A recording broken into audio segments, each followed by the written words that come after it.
Good morning. The entire peninsula wakes up to sub-zero temperatures. Cold wave warnings and advisories are issued in over 70% of the country. The third anniversary of the death of former North Korean leader Kim Jong-il is today. Eyes are on North Korea for any possible provocation. Seoul's winter hotspots, and when we say hotspots, we mean hot. The experience to rejuvenate the mind, body, and soul. And smartwatches and survivor wear, smarter wear, get a first-hand look at functional tech wear on Korea Today, Wednesday, December 17th, 2014. From Arirang News, this is Korea Today. And good morning. Thank you for joining us on this freezing Wednesday morning. I'm Jinju with Kim Min-jung and Kim Yang. And Jinju, when you say freezing, we're not talking about just freezing. We're talking below, like we're talking to the below to the negative 10s, negative 17 degrees in some areas. Seoul is waking up to negative 17 degrees, and the daytime temperatures are supposed to be around the negative 10 degrees as well. You know, at negative 10, it feels like negative 20. Yeah. It feels way below the freezing point. Mind-numbingly, bone-chillingly, butt-freezingly cold. Take your pick, it's cold today. And I'm not afraid to say I wore long johns, both top and bottom today. Oh, I should wear them from tomorrow. Exactly. Today's going to be a cold one. Well, our Chun Song-cho is outdoors. We really shouldn't complain. She joins us from outdoors for us for a look at today's weather conditions. We'll go to her right now. Good morning to you, Song-cho. Good morning, guys. In fact, yes, it's a brutal winter morning. It's bone-chillingly cold, so cold that I could pick up the ice that was formed on the ground, that was formed overnight. Temperature started dropping dramatically since yesterday after all the snow and rain. It's so cold that the tips of my fingers are almost numb, painful even. And right now, the mercury levels are recording negative 11 degrees Celsius here in Seoul, but it feels like negative 18 because of the strong frigid winds. If you take a look at the map, you'll notice pretty much the entire peninsula is colored, indicating different weather updates. The inland areas have been issued with cold wave advisories, and the upper part with warnings where the conditions are more severe. The place with the lowest temperatures right now is Daegwallyeong in Gangwon-do Province at negative 16 degrees. Strong gusty winds are slamming the east and the west coast, colored in green. The southwestern section and the mountainous Jeju are dealing with heavy snowfall, buried under up to 20 centimeters of snow already in some areas, and expecting additional 10 centimeters until tomorrow. And now moving on to today's forecast. Temperatures around the nation are well below freezing as well, even midday highs. If you look at Seoul and Gangneung, you can see that they will stay at just negative 6 degrees even in the afternoon. It's a bitterly cold day for the entire nation, and this cold snap will stick around until tomorrow, where it's expected to be even colder than today. On Friday, another nationwide snowfall is in the forecast, and only then the conditions will get slightly milder. Back to you guys in the studio. Thank you very much, Song-cho, for that. It is going to be a cold one, so brace yourselves if you are heading out today. And today marks the third anniversary of the death of former North Korean leader Kim Jong-il, and many eyes are on North Korea and whether it will launch any provocation in time for the occasion. Ahead of the anniversary, South Korean lawmaker Park Ji-won from the main opposition New Politics Alliance for Democracy visited Kaesong on Tuesday to deliver condolences on behalf of the widow of late former President Kim Dae-jung, who had adopted a more inclusive policy towards the North during his presidency. Many are speculating whether Beijing, a traditional ally and supporter of Pyongyang, will send a delegation to offer condolences. China's foreign ministry spokesman on Tuesday said Kim Jong-il was a great leader who contributed to fostering friendly ties between China and North Korea, but he did not elaborate on whether Beijing is sending a delegation. And former Vice President of Korean Air Jo Hyun-ah will be appearing at the prosecution's office over what is being dubbed the nut rage incident. Korea's transport ministry announced that Jo, who was so outraged by the way she was served nuts on a plane that she caused the flight to be delayed, engaged in abusive behavior towards flight attendants during the incident at John F. Kennedy Airport in New York on December 5th. Officials added that the Korean Air heiress may have violated aviation safety laws, and sources say the prosecution may be seeking an arrest warrant. Punitive measures may include business suspension for Korean Air.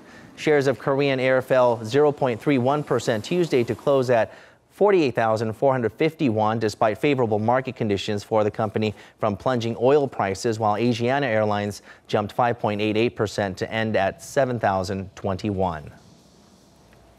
The landslide victory of Japanese Prime Minister Shinzo Abe's ruling coalition in Sunday's snap election has given the Japanese leader a fresh mandate to continue on with his push for expansionary economic policies and constitutional reform. And for an in-depth look into the next 4 years of the Abe administration, we're now joined by Arirang News' Song Ji-sun here in the studio. Good morning. Morning, Jinju. So, Ji-sun, let's start off with the election win itself. Well, you know that let's point out the fact that Abe has extended his mandate for another 4 years, which makes him the longest reigning prime minister for Japan in its history. And also this landslide victory for Abe's Liberal Democratic Party and its coalition Komeito means that they can pass laws without the support of the upper house because they now hold more than 2/3 of the lower house in the parliament. So they claimed a sweeping victory, and it's worth noting that the voter turnout was quite low this time around. Exactly. The many voters were down with Abe's strategy of Abenomics revive the economy to end deflation and spur growth, and were doubtful about the opposition's capability to do any better than the ruling party. So many just stayed at home, and the voting turnout rate was only at 52%, which was lowest since the Second World War. And that is also, to add some more explanation, slightly higher than the Abe's public approval rate, which is just under 50% at the moment. Now, looking at his reasoning for dissolving the parliament and calling for a snap election, Abe wanted to delay a scheduled tax hike by a year and a half to April 2017. This after the first stage of the hike seriously dented Japan's economic growth in the first half. Japan slipped into recession in the third quarter following an April sales tax rise from 5% to 8%, which battered consumer spending. After the latest victory, the market wasn't exactly overwhelmed, with Abe reiterating his will to stimulate the economy. Now, Tokyo stocks closed even lower on Tuesday to shed 2%, with investors turning their attention to Washington ahead of the U.S. Fed's monetary meeting and falling oil prices. So, Ji-sun, we can't go without mentioning what kind of an economic impact Abe's win and Abenomics will have on the Korean economy. Korean exporters have already been hit hard by this expansionary economic policies of Abe and his administration and the weakening Japanese yen. Well, we have to note that monetary easing is at heart of Abenomics to spur economic growth and revive the economy. Now, Japanese yen has been weakening for the past year and is expected to weaken even lower with Abenomics when it takes full effect. And although the Korean won has been moving in sync with the Japanese yen over the past month, the Korean government and the companies must prepare for a long-term plan when the Japanese yen weakens even more than now. Now, to counter the Japanese competitors in the global market, Korean exporters, they must also improve the quality of their products in terms of R&D and cost reduction to actually same time bracing themselves for impact for hedging for fluctuations in exchange rates. To come up with innovative ideas to differentiate their products with Japan's. And now shifting to other ambitions Abe has, Abenomics is not the only controversial issue that is promoted by Shinzo Abe right now. Right, we have to look into the diplomatic point as although I have to reiterate that economic recovery is at the heart of his policies, this victory also gives them room for two very controversial issues.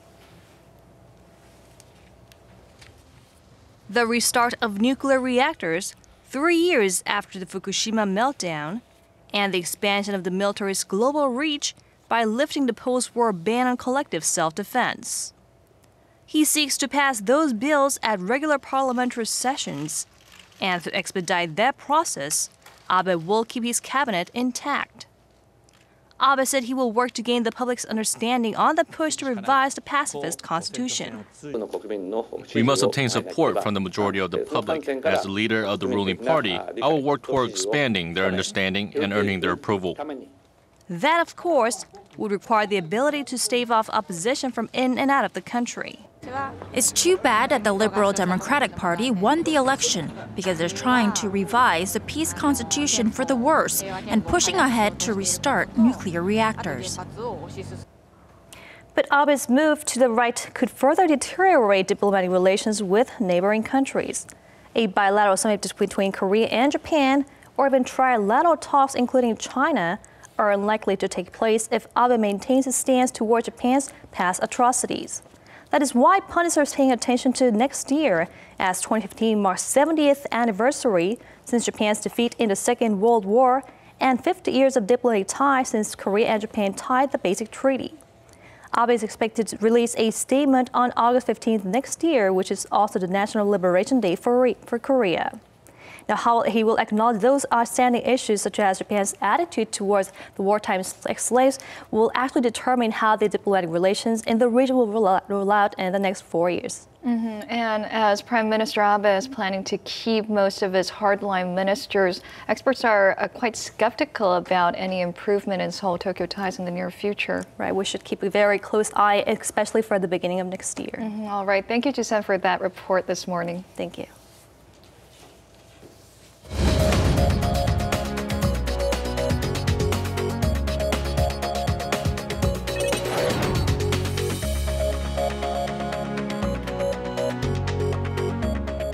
Good morning. It's now time to run through the front pages of your newspapers. Now we start with heartbreaking news this morning over in Pakistan.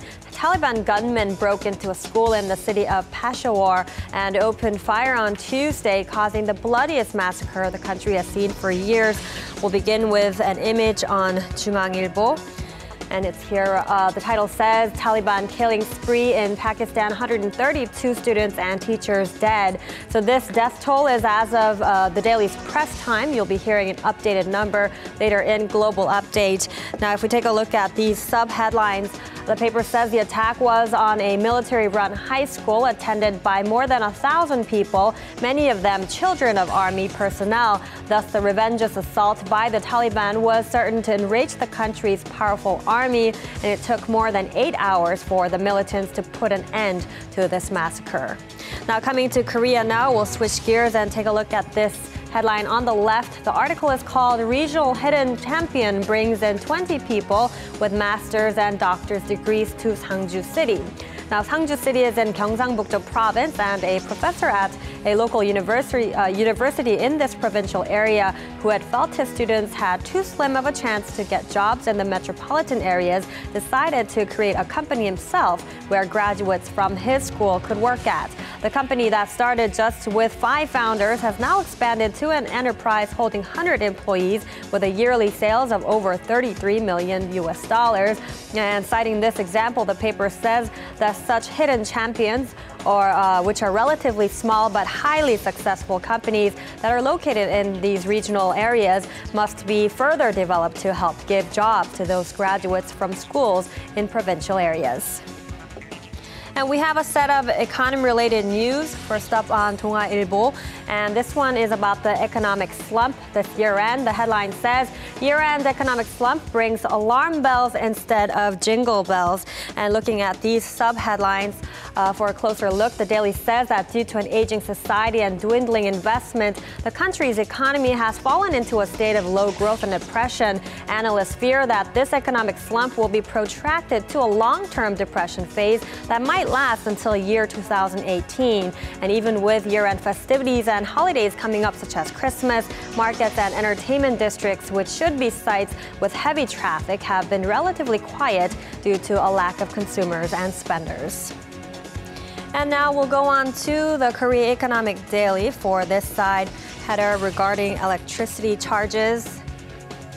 And this one is called First Time Electric Bills Cut in 10 Years. So the government has officially begun reviewing a reduction in public utility charges, including electricity fees. This is in line with the president's recent request for reduced amounts of international oil prices to be reflected on local utility fees. And if electric bills are downsized within this year, it'll be the first time since November of 2004 that such prices are cut here in Korea. Finally, looking at the Mail Business newspaper for this headline here at the top regarding the collapsing Russian economy. The article is called Russian Economic Crisis, Financial Markets Panic, and a sharp overnight rate hike failed to ease pressure on the ruble on Tuesday as the market continued to test the central bank's resolve to defend the currency and piled more pressure on Russia's faltering economy. If we look at this sub-headline here, late on Monday, the Central Bank of Russia announced that it was increasing its key rate by 6.5 percentage points.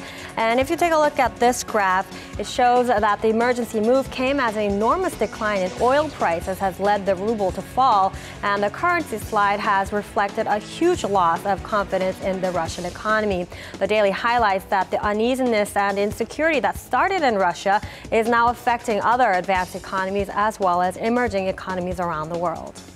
And that was a look at our local headlines for this Wednesday, and following are the stock numbers from Tuesday.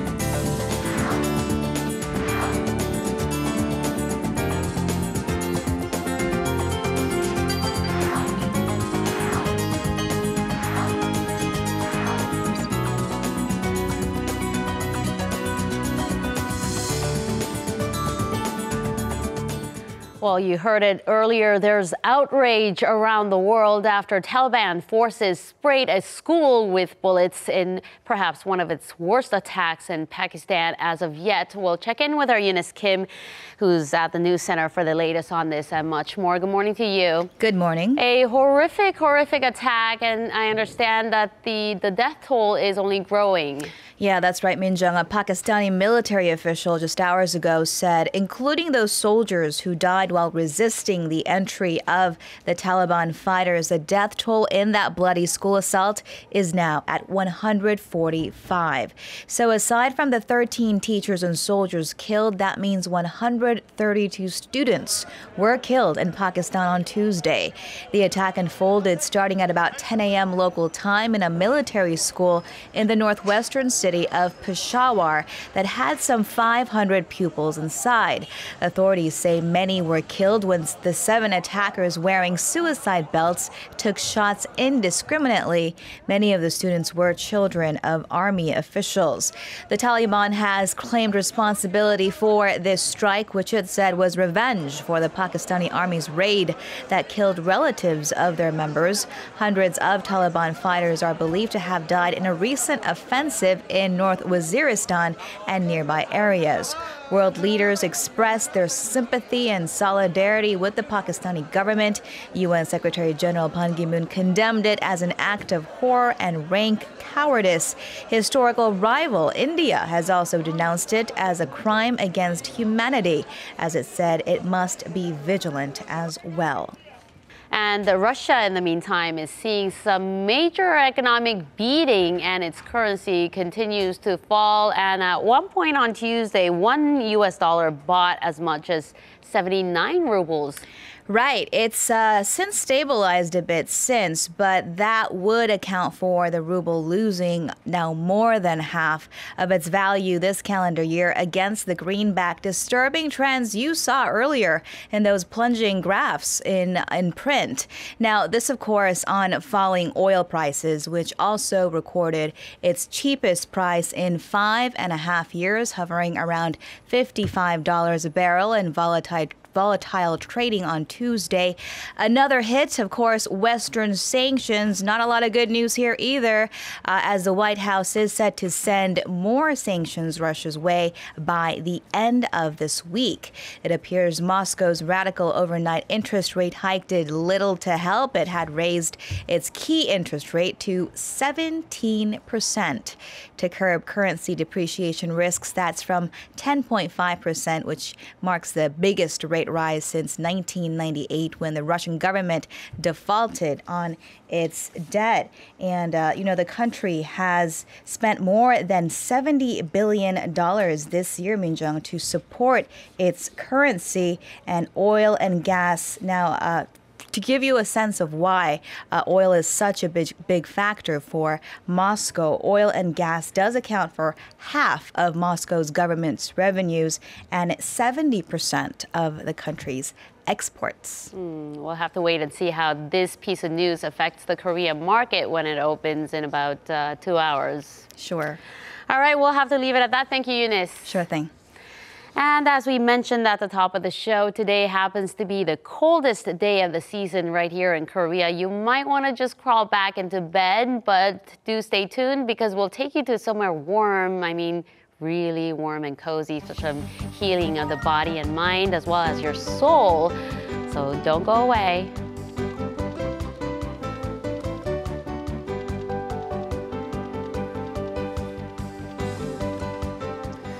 Yesterday, we looked at some films that will be that are in the theaters for the winter blockbuster season, and today we'll be looking at contemporary artists, 2 of them who stay true to their own styles and have opened up their solo exhibitions. Joining us is Im Yoon-hee to talk more about that. Good morning. Good morning, that's right. So today I have a look at 2 artists, both from very different backgrounds. But this first artist that we're going to take a look at, I think he's responsible for a character that I think many people will recognize here in Korea. Now with his most recent endeavor, he takes a look at society. So take a look at his work.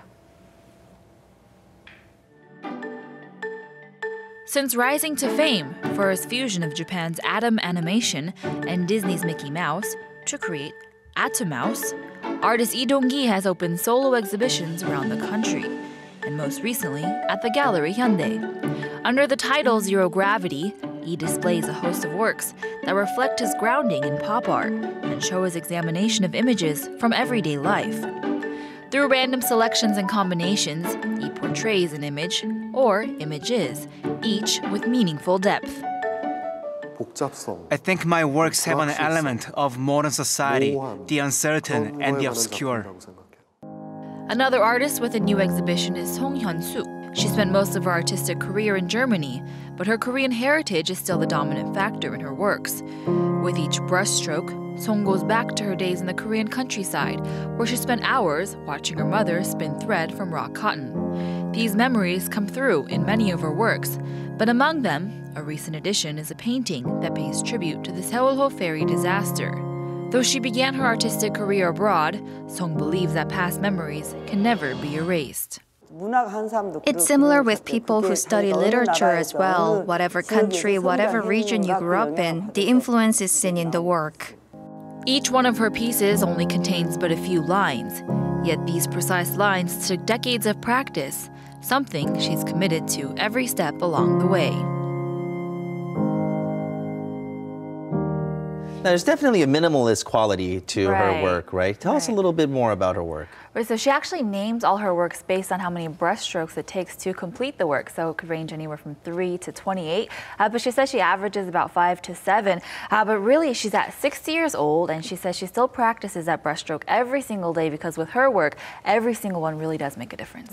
Okay, so she ended up in Germany. How did she end up in Germany? I think that's a question that many contemporary artist fans may have about this artist. Interesting story behind that as well. So she was actually dispatched to Germany from Korea in the early 70s as a nurse. And she said that she spent some time in a psychiatric ward where she helped some patients with therapy and art sessions. And that's where she really refound her love for painting. And then she pursued schooling and her career in Germany. But she still does, use a technique of the Korean technique of the Joseon dynasty paintbrush. And that, really holds true to her core values, she says.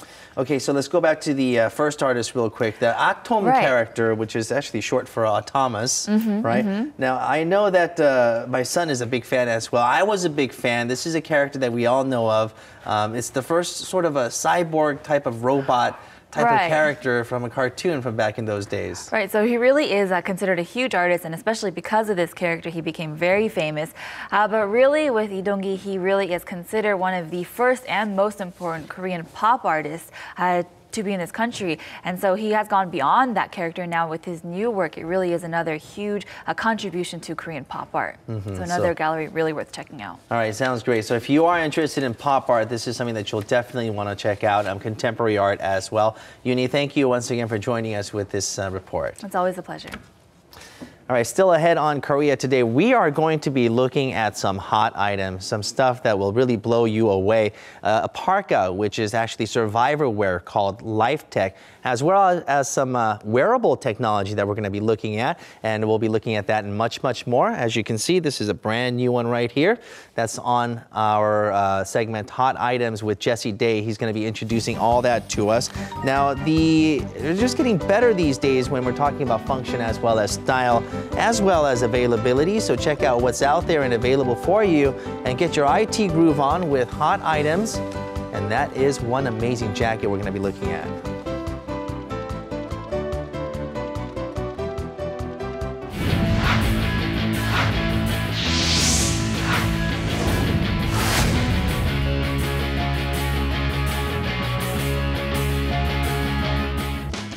And a good Wednesday morning to you all as we kick things off with the 48 Korean newspapers and broadcasters voting for this year's top sports news. And just like we expected, it was Kim Yeon-a's controversial silver medal finish and her retirement. Now, with Adelina Sotnikova winning the controversial gold medal over Kim Yeon-a during the Sochi Winter Games, the story received the most first-place votes along with her retirement announcement as the biggest sports news in Korea for 2014. Coming in second was the Korean national football team's winless World Cup exit, leading to a coaching change, followed by the Samsung Lions winning their fourth straight Korean Series title, being voted third. Now moving over to golf this time, where legendary golfer Park Se-ri held a press conference during her sponsorship signing with the Hana Financial Group on Tuesday. And there, the five-time LPGA major winner talked about her future, as she stated her plans to retire in 2016 hasn't changed, and if she does, she would like to coach the Korean national team during the 2016 Rio Summer Games. Now, known as a pioneer for Korean golfers in the LPGA, Park Se-ri has long shown interest in spending time with young Korean golfers as a coach and a mentor.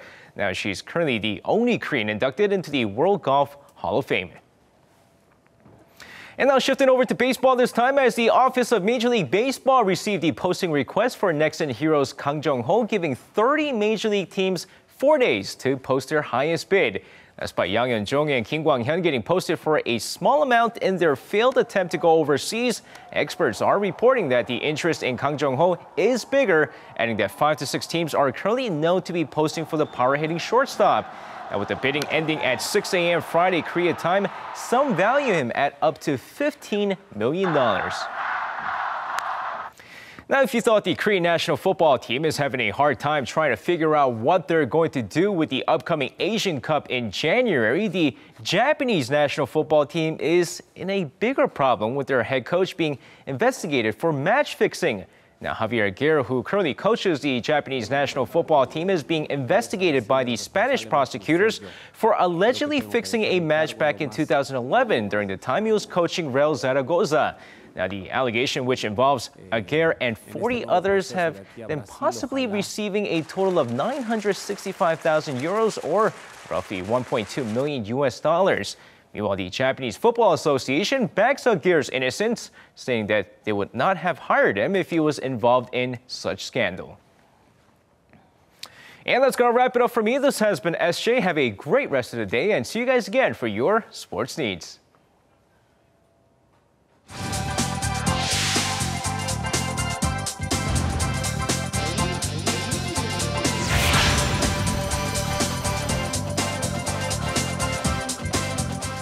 Now, Christmas is just around the corner, and many parents out there are bending over backwards to get their hands on the Power Ranger Dino Force Tyranno King toys. Right, I heard that they are almost impossible to get these days, and that's why they're dubbed the honey butter chip of the toy world. Our Sami Sorang joins us to tell us more about this. Good morning, Ms. Sorang. Good morning. Good morning, guys. Just like the popular snacks, it's very, very hard to find, you know.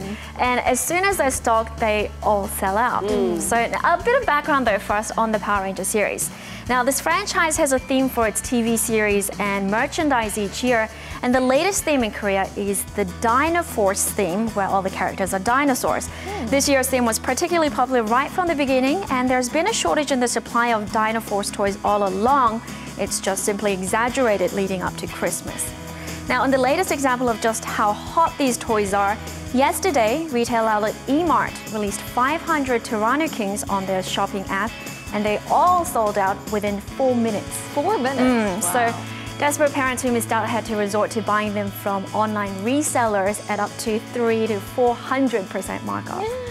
There's always those people that buy in bulks when right after it's released and then sell them in secondhand markets. That's a crime because for the parents who are just dying to get their hands on them for their kids, exactly. for their children. I mean, it's good business for them, but unfair for the kids, right? So many shops and many retail outlets, they have this, one toy per person policy, but even then, it's very hard to enforce when, buyers bring all their colleagues, friends, and cousins so that they can buy as many as they want. And children with those toys have the bragging rights. I have this toy. Right, but so for the parents who missed out yesterday, good news is that Lotte Mart and E-Mart said that they will be selling limited amounts today and tomorrow. So look into that if you want to. Now, staying with the shopping theme, 5 major home shopping channels in Korea have released a list of their best sellers so far this year. And once again, the major sellers were from the fashion and beauty sectors. In the fashion arena, there was a shift away from the bright colors of 2013 to the fall-proof blacks, grays, and whites. While in the beauty arena, people opted for the inexpensive color cosmetics as opposed to the higher-end skincare products. Meanwhile, over in France, KTO, or Korea Tourism Organization, surveyed around 900 French-speaking Facebook users on what they thought was the most appealing aspect of traveling to Korea. The #1 response was cultural heritage sites such as ancient palaces and Buddhist temples, closely followed by modern culture such as K-pop and K-dramas. And pundits say that the result reflects the Hallyu craze in Europe over the past couple of years and the promotion of cultural heritage sites using this Hallyu phenomenon. I'm quite surprised that shopping or food didn't make the list. Right, and unlike our Chinese and Japanese neighbors who often cite shopping as their favorite reason for coming, retail therapy wasn't as big of a deal for these French respondents, but food was, and it was actually their 3rd favorite reason. And wrapping up, Korean scientists have found a link between taurine consumption and the reversal of Alzheimer's disease progression. Now, taurine is an organic acid that has a wide range of roles in maintaining health in humans. Now, granted, this study is based on animal studies and is only associative at the moment, but it still did spark an online interest on the dietary sources of taurine. So first, we have dried squid. You know those white film of white powder that forms on the surface? Right. We always manage to peel that off. Or some people even wash it off. But a part of that white powder is taurine. Oh, okay. So it's actually keep good it stuff. on. And the other rich source is jukumi, or web-footed octopus, some of popular Korean dishes. Now, of course, energy drinks are loaded with taurine, but from a health perspective, they're also loaded with many other neurostimulants. So best to stay away from these and stick with your natural sources.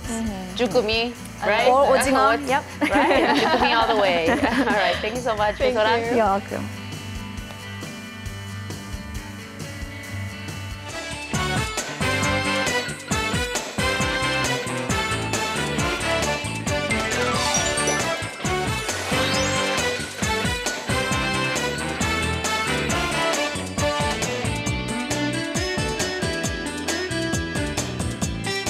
There's a Power Ranger Tyranno Dino Force. What? What was that? I'm surprised you don't know because you have a son. No, my kid's been asking for the Doughboat series now. There's this new Delta Force Doughboat or something, so I had to get my hands on that. And I'm praying that my son's not watching right now, and I'll be home asking for that. Now, there's a lot to do in the capital city of Seoul, but we're going to take you to some literal hotspots today. places where you can actually relax, rejuvenate, and really get that rest and relaxation that you deserve. Damian Furtado joins us with more on that. Good morning. Good morning, everyone. Now, as you know, temperatures are now well below zero, and it's all we can do to help curl up against the cold. Basically, at times like this, I know a lot of you out there are thinking about going somewhere warm, like a nice spa. Now, a lot of women go to the spa with their girlfriends in groups. So I sent some of my friends in Seoul on a mission to some spas in the city for some warmth. Now, basically, they went there for some healing of the mind and the body. So let's see where they went.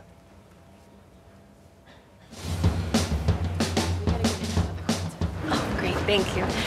So, our mission today, we're going to traditional Oriental forest land in Seoul. The mission cards I've sent to my two friends leads them to a special place where they'll be able to experience the hot, dry heat of a jjimjilbang, or Korean-style sauna. Traditional Oriental forest land may be located in Sincheon, an urban center famous as a college area, but it's just below the Ansan mountain, where you can enjoy the warmth surrounded by nature. So they gave you the clothes to change into. Yeah, looks like they're enjoying it. Now, just outside is the charcoal sauna. Traditional Oriental forest land is widely known for the charcoal room and the charcoal that they make from scratch in the traditional way, using the oak tree wood that they bring here from Gangwon-do province. Wow. In fact, this is the only place in Seoul that provides a traditional bath experience with charcoal. And that's why it's always crowded, even on weekdays. And she's steaming. The charcoal sauna makes my skin better. I like that it makes my body feel lighter too. Really nice because it's natural, you know, with the wood charcoal. So I think you can breathe very well in there too. So it's more fun, I think, and probably more healthier than the traditional saunas, or at least it seems that way. Annie and Kathy walked into the charcoal sauna room. Now, charcoal is good for the skin, and it also helps one sweat out unwanted particles.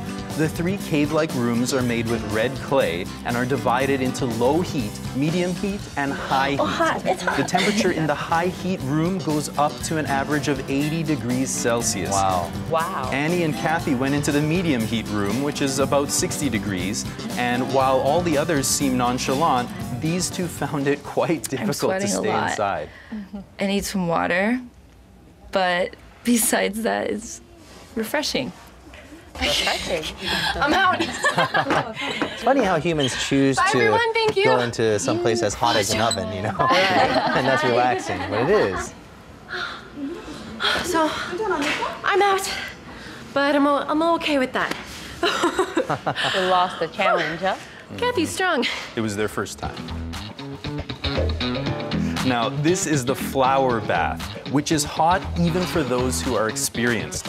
Now, they call it the flower bath because your face turns red like a flower the moment you walk in. Before going into this room, you have to put a towel over your face. It's that hot. And wear the wooden slippers. Oh, wow. The charcoal is heated degrees? at 1300 degrees Celsius for 6 days and is gradually cooled to create the hot baths. Wow. And the flower bath is where the heated charcoal is first placed. The temperature in here ranges from 120 to 140 degrees Celsius. No, you can literally cook in there. Yeah. Right. I mean, the last time I checked, the boiling point in water is 100 degrees Celsius. Now, the charcoal isn't used only for the hot baths, but sweet potatoes and rice cake grilled using the charcoal straight out of the kiln are the must-have snacks. It's good. And you can also like bring other breadstick. foods as well. Chewy. It tastes like popcorn. It's so good. Oh, Chewy. Crunchy on the soy outside, sauce. chewy on the inside. Or honey. Yep. And if you're not careful, you'll burn your tongue. Now, inside the jjimjilbang, there are other facilities open for everyone, from noraebang singing rooms to arcades and resting spaces. And it looks like Annie and Kathy are feeling at home already. W Seoul Walker Hill Hotel. Now, since we've experienced something traditional, how about something a bit more luxurious next? Here's a spa where you can enjoy the night view of Seoul. W Seoul Walker Hill Hotel is one of the first places in Korea to offer the full treatment, full service luxury spa experience. So I recommended it to my two friends. Equipped with the Hangang River view, 252 rooms and restaurants, W Seoul Walker Hill is gaining popularity among patrons of all ages, as well as spa lovers who come here for the Healing Spa program. Away Spa treatment is located on the 2nd and 3rd floors of the hotel, with 17 rooms and 50 different programs available. And each program has music, lighting, and aromas catered specifically to each customer's taste. The massage available here is one that was created by bringing together massage techniques of both East and West. The certified therapists will be able to heal you from all your stresses. From the good smells, to relaxing music. It's very luxurious. This was a mission or a reward?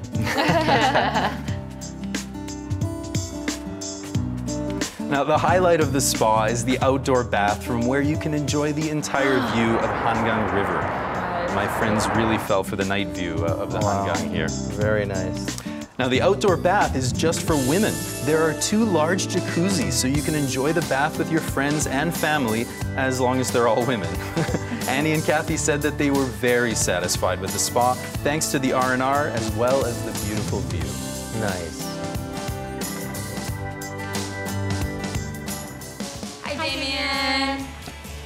Today was great. I feel a lot healthier and cleansed from the traditional Korean steam room, and it was an overall wonderful experience.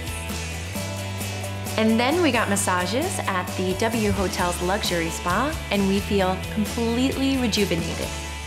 Thanks, Damien! Looks like they owe you a nice lunch or something. Okay, first things first, why did you not extend the invitation to us? Jimjil and myself. Sorry. Next time. Well, many Koreans do love jimjilbang and really enjoy the experience, but for first-time users, maybe our viewers who are watching who haven't been to a jimjilbang, maybe some tips? Well, I too was a little overwhelmed the first time I went to a jimjilbang here. First, you have to rent the clothes, also known as a jimjilbok. But after that, for about 10,000 won, you can enjoy all the facilities available at the venue. Now, as you saw, some have noraebang, the singing rooms, as well as PC rooms, and you can even enjoy meals there. Now, most jimjilbangs, they operate 24 hours a day, so you can go whenever you want. And they even have sleeping or napping rooms, so you can have a bit of a snooze after you're all done. That's right. Some people, you forgot the egg that you must enjoy. That's right. That's right. And yeah, so sleeping quarters, you mentioned, some people actually end work really late. So I used to go on some late night shoots way down like in Busan, and then we would not rent a room, we would just do it the jimjilbang way and just sleep in that room. Right. Yeah, it's a cheap alternative for many people. And there are quite a few big and popular jimjilbangs or spas in Seoul, and I heard that you did your research on some of them. Yes, Silala, indoor water park. It gets its concept from Santorini, Greece. It's a place where you can take your kids too. They can enjoy the water slides and the fountains at the Aqua Kids Land, while the parents can get a water pressure massage at the family pool. Now, the spa in Garden 5 and Dragon Hill Spa are places where you can enjoy not only the bathhouse and the sauna, but they're also equipped with gyms, nap rooms, and other additional leisure and cultural activities. Now, Wonsamtang, on the other hand, is 49 years old and boasts of an older, more traditional look.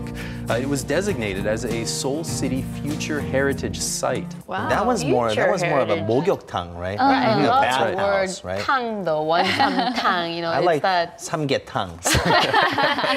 It's like that soup, right? Yeah. Both are very good. We'd definitely love to check out these places, especially on a day like today, right? Yes. So... Damien, next time extend the invitation to these ladies over here. Please. I will, I promise. Thank you very much, Damien. My pleasure.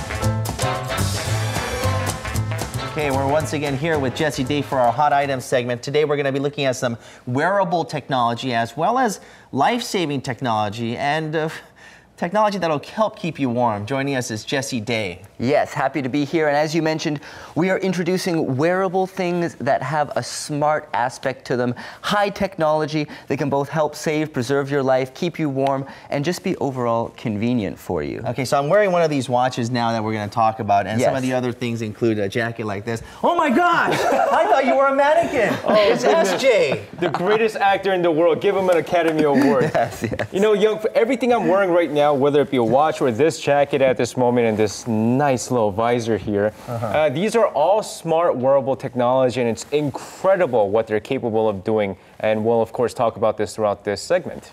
Okay, but first things first, we're going to look at the wearable watch, right? Yes, this is the LG G-Watch R, and it's basically a smart watch that allows you to do all of the things you can do with your smartphone, but right there at the flick of a wrist, so to speak. Very easy to access and looking very stylish as well. One big difference about this smart watch is most of them look digital, but this one looks very stylish, almost like an elegant wristwatch as well.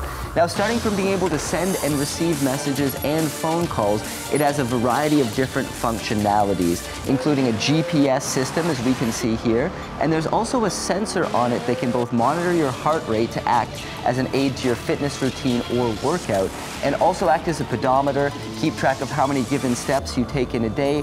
That's not all. It's got social networking notifications. It's got the GPS, as I mentioned, alarm system. You can check your schedule. You can also change the watch face to a variety of different designs. It comes with a bunch of different options, so you can swap them out to find the watch face that's right for you. You can change the strap as well, so it's very customizable. All right, changing the strap, that's pretty cool. But I haven't really messed with this. Can someone show me how to actually work this and this is actually pretty easy. Do whatever. I said it's a smart watch, and it really is smart. Let's say, for myself, I use a very big cell phone, and you make fun of me for this all the time, but I wear tight pants too. And when you wear tight pants and big cell phone, you try to take it out, it's very difficult. So what this would be used. Have you bent your phone yet? What I would use this for is actually to, for example, text somebody or kind of reply a message that I might have gotten while my phone was in my pants. Okay, right? one thing is that this works. This is from LG, so it works with Android, right? But yeah, not iOS. It works with any Android device of 4.3 or higher, regardless of LG or if it's another brand as well. Okay. And very simply put, all you have to do is it's voice activated. So you say, Google, okay, Google.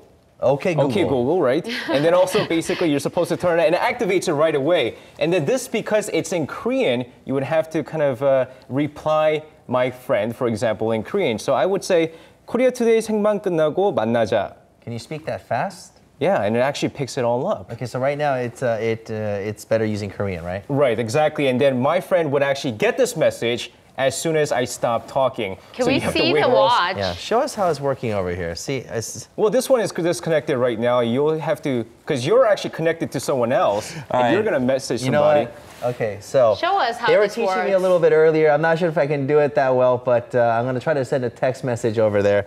Okay, Google. Okay, Google. First touch it, you have to, I have to touch it, I'm sorry. First. Okay, Google. Okay, so it says 말하세요, which is talk. Right, thank you. 문자 메시지 보내기. Let's send a text message. 민정. That's to 민정. 오늘 점심 먹을래? Do you want to have lunch? And then there it is. It sends the text right away to Minjung, and it's sent. All right, well, let's see if I got the date. 오늘 점심 먹을래? 영화, it says. 영화. Oh, are you taking me to the movies also? I think that just kind of added the extra information. No. It's some sounds that it picked up, obviously. And by the way, it was actually, I meant to say, 오늘 점심 사줄래? Which is, do you want to buy me lunch? No, thank you.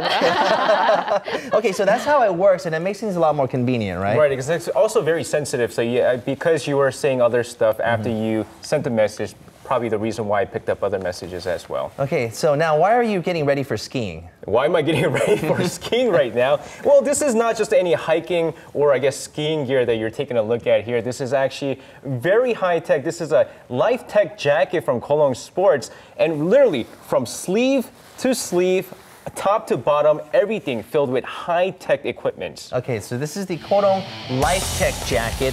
They've actually been making this for several years, I believe, but this is the latest model that we're looking at right now. Yeah, absolutely. And it's designed essentially to preserve human life in the case of emergencies out in the wilderness. So it's got several different layers, including a Heatex heating system that can heat up to 50 degrees Celsius, so it can keep you very warm out there in the wilderness. And it's got a variety of other innovative features as well that are very helpful in terms of making sure you stay safe when you're out in the cold and in the wilderness. Starting with these right here. These shoulder straps here are actually there to facilitate rescue. They allow you to be moved around more easily, let's say by straps on a helicopter or something like that. Wow. And they're extremely strong, so they will not come off. Okay. Yeah. And then another really cool feature right here, as you can see, it's got a pocket with a camera in it.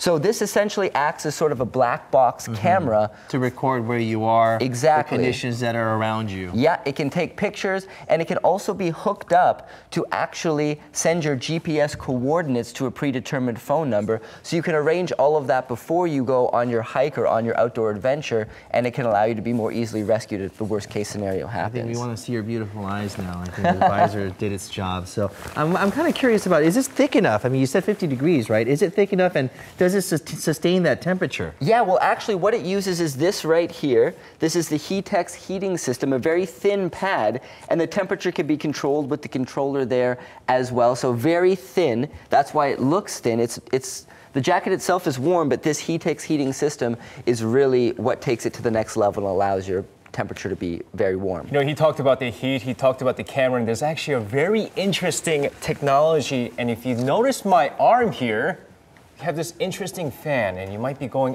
do I need a fan while I'm hiking? Right. But this is actually a very, very important life-saving, possibly, technology, and this is a wind turbine generator. And let's say you're out hiking and then some kind of emergency happens and your cell phone is out of battery or some kind of electric device goes out of battery as well. This can actually be used as a wind turbine generator to charge using this box here. And what I'm going to do is pretend I'm actually walking, but instead I'm going to use a little help from my friend here, Mr. Fan.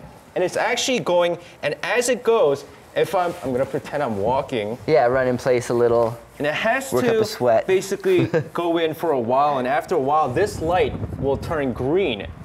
That's right. And so basically, when you're in the wilderness, this allows you to get power you need.